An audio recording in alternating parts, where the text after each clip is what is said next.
Hello दोस्तों, मैं हूं Kashdeep Verma. Hindi voice notes YouTube channel में आपका स्वागत है। दोस्तों, हमारे चैनल हिंदी वॉइस नोट्स पर सौर मंडल का एक सीरीज चल रहा है। आप भी इस सीरीज का हिस्सा बन सकते हैं हमारे चैनल हिंदी वॉइस नोट्स को सब्सक्राइब करके।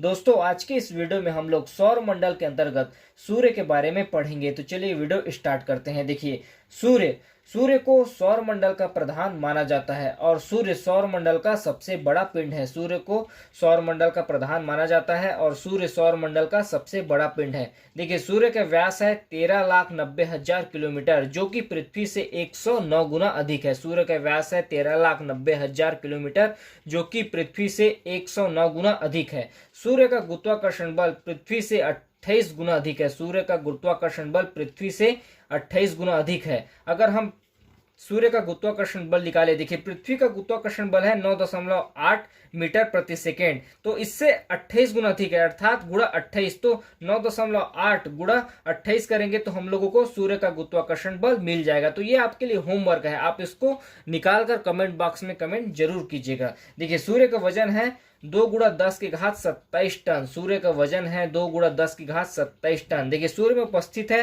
हाइड्रोजन गैस 71%, हीलियम गैस 26.5% और अन्य गैस 2.5%। देखिए, सूर्य में हाइड्रोजन गैस की उपस्थिति है 71%, हीलियम गैस की उपस्थिति है 26.5% और अन्य गैस है 2.5%। देखिए, प्रोक्सिमा सेंचुरी सूर्य का सबसे निकटतम तारा है। प्रोक्सिमा सेंचुरी सूर्य का सबसे निकटतम तारा है। देखिए, सूर्य का आयु 5 बिलियन वर्ष ऐसा अंदाजा लगाया गया है और यह आने वाले समय में 10 की घात 11 वर्ष तक ऊर्जा देगा, ऐसा अनुमान लगाया गया है। देखिए, सूर्य आने वाले समय में 10 की घात 11 वर्ष ऊर्जा देगा, इस प्रकार वैज्ञानिकों के द्वारा अनुमान लगाया गया। उसके बाद देखते हैं हम लोग सूर्य ग्रहण और चंद्र ग्रहण को। देखिए, इसके बारे में मैं ज्यादा आपको डिटेल में नहीं बताऊंगा, क्योंकि आने वाले वीडियो में जब हम लोग ज्वार भाटा पढ़ेंगे तो इसके बारे में हम लोग डिटेल से पढ़ेंगे। तो अभी आप लोग ऊपर से ही जान लीजिए कि किस प्रकार सूर्य ग्रहण और चंद्र ग्रहण होता है। देखिए, आपको पता है कि पृथ्वी सूर्य का परिक्रमा कर रहा है और चंद्रमा पृथ्वी की परिक्रमा कर रही है। ठीक है, तो एक स्थिति ऐसी आती है जब सूर्य, चंद्रमा और पृथ्वी तीनों लंबवत हो जाते हैं। तो इस स्थिति में देखिए, यहां से निकल रहा है सूर्य का प्रकाश और सूर्य के प्रकाश को चंद्रमा रोकता है, तो कुछ हिस्सा ही सूर्य का हमें दिखाई देता है। देखिए, यहां से जा रहा है सूर्य का प्रकाश और सूर्य के प्रकाश को चंद्रमा यहां पर रोक रहा है, तो पृथ्वी से सूर्य का कुछ हिस्सा ही दिखाई देता है। तो इस स्थिति को कहा जाता है सूर्य ग्रहण। उसके बाद देखते हैं हम लोग चंद्र ग्रहण। देखिए, एक स्थिति ऐसी आती है जब सूर्य, उसके बाद पृथ्वी, उसके बाद चंद्रमा आ जाता है। देखिए, यहां पर पहले सूर्य था, फिर चंद्रमा था, फिर पृथ्वी था, लेकिन इस स्थिति में सबसे पहले सूर्य है, फिर पृथ्वी है और फिर चंद्रमा है। तो इस स्थिति में यह होता है कि सूर्य के प्रकाश को पृथ्वी रोकता है और चंद्रमा ढका हुआ दिखाई देता है। तो इस स्थिति को कहा जाता है चंद्र ग्रहण। परिक्रमा करते हुए एक स्थिति ऐसी बनती है जब सूर्य, पृथ्वी और चंद्रमा तीनों लंबवत हो जाते हैं और इस स्थिति में सूर्य के प्रकाश को पृथ्वी रोकता है और चंद्रमा ढका हुआ दिखाई देता है। तो इस स्थिति को कहा जाता है चंद्र ग्रहण। और सूर्य ग्रहण में सूर्य के प्रकाश को चंद्रमा रोकता है और कुछ हिस्सा ही सूर्य का दिखाई देता है पृथ्वी से। तीनों जब लंबवत आ जाते हैं परिक्रमा करते हुए, तो सूर्य के प्रकाश को चंद्रमा रोकता है और सूर्य का कुछ हिस्सा ही पृथ्वी से दिखाई देता है और इस स्थिति को कहा जाता है सूर्य ग्रहण। उसके बाद नेक्स्ट देखते हैं हम लोग सूर्य का चमकीला भाग और सौर चक्र। सूर्य का चमकीला भाग और सौर चक्र। सबसे पहले देखते हैं हम लोग सूर्य का चमकीला भाग। देखिए, सूर्य के चमकीले भाग को कहा जाता है प्रकाश मंडल और इसको हम लोग दो भाग में पढ़ेंगे। पहला कोरोना या क्रीट, दूसरा है कोर या क्रोड। कोरोना का ताप होता है 6000 डिग्री सेंटीग्रेड। कोरोना या क्रीट का ताप होता है 6000 डिग्री सेंटीग्रेड, जबकि कोर का ताप होता है 15 मिलियन डिग्री सेंटीग्रेड।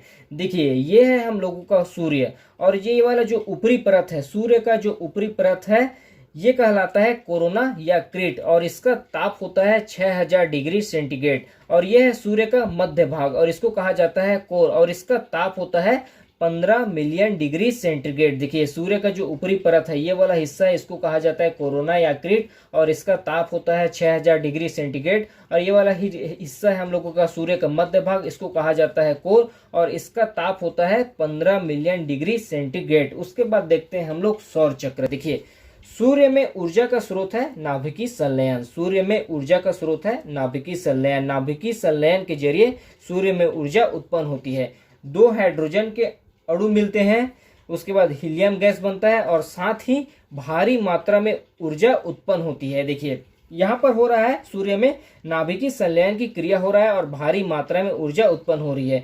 यहाँ पर देखिए नाभिकीय संलयन की क्रिया होती है, भारी मात्रा में विस्फोट होता है और यहाँ पर एक काला धब्बा बन जाता है। जहाँ पर विस्फोट होता है, नाभिकीय संलयन की क्रिया होती है, वहां पर विस्फोट होता है और एक काला धब्बा बन जाता है। इस धब्बे को कहा जाता है सौर कलंक और सौर कलंक का ताप होता है 1500 डिग्री सेंटीग्रेड, जो कि प्रकाश उत्सर्जित करने में असमर्थ होते हैं। देखिए सूर्य पर नाभिकीय संलयन की क्रिया हो रही है, वहां पर विस्फोट हो रहा है और जहां पर विस्फोट हो रहा है वहां से सौर ज्वालाएं भी निकलती है और जहां पर विस्फोट होता है वहां पर एक काला धब्बा बन जाता है, जिसको कहा जाता है सौर कलंक। और सौर कलंक का ताप होता है, अर्थात यहाँ पर का ताप होता है, काले धब्बे का ताप होता है 1500 डिग्री सेंटीग्रेड और ये काले धब्बे प्रकाश उत्सर्जित करने में असमर्थ होते हैं। और जहां पर सौर कलंक बनता है वहां से सौर ज्वालाएं निकलती है। जहां से सौर कलंक बनता है वहां से सौर ज्वालाएं निकलती है, वह सौर ज्वालाएं विकिरण के माध्यम से पृथ्वी तक पहुंचती है। तो यह एक चक्रीय प्रक्रम है। सौर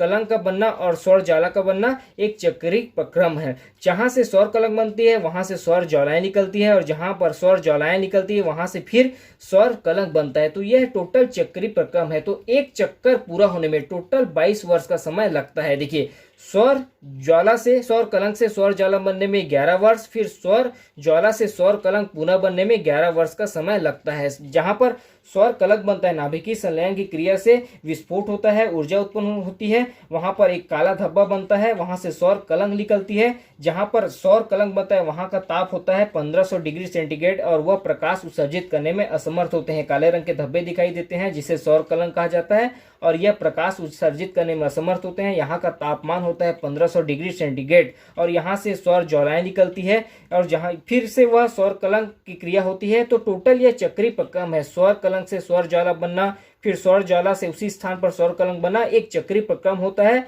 और इस चक्रीय प्रक्रम में टोटल 22 वर्ष का समय लगता है। सौर कलंक से सौर ज्वाला तक 11 वर्ष और सौर ज्वाला से सौर कलंक में 11 वर्ष, तो टोटल 22 वर्ष का समय बनता है। देखिए नाभिकीय संलयन से यहाँ पर सौर ज्वाला निकल रही है और इसकी प्रकृति होती है, इस विकिरण से जो सौर ज्वाला से विकिरण निकलती है इसकी प्रकृति होती है विद्युत चुंबकीय।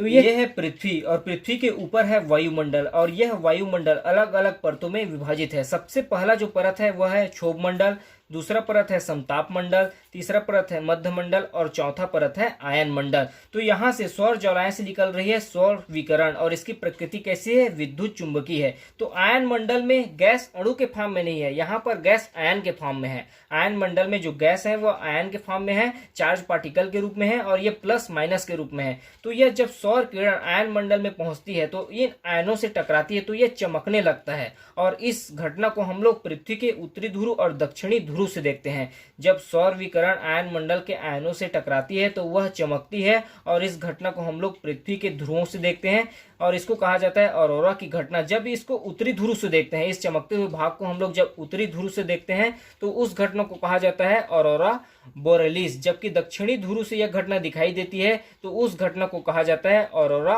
ऑस्ट्रेलिस। देखिए यह है पृथ्वी का वायुमंडल और यह अलग अलग परतों में विभाजित है। सबसे पहला परत है हम लोगों का क्षोभ मंडल, दूसरा है समताप मंडल, तीसरा है मध्य मंडल और चौथा है आयन मंडल।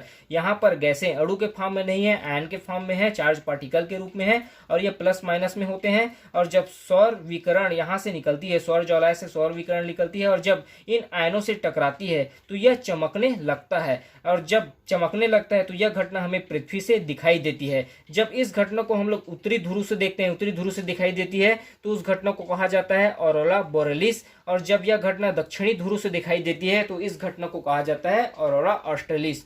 तो यह है ऑरोरा की घटना जो कि पृथ्वी के आयन मंडल में होती है, आयन मंडल में दिखाई देती है। तो इस पार्ट में हम लोगों ने सूर्य के बारे में पढ़ा। आने वाले पार्ट में हम लोग पृथ्वी के 9 ग्रह के बारे में पढ़ेंगे। अभी के लिए इतना ही, धन्यवाद।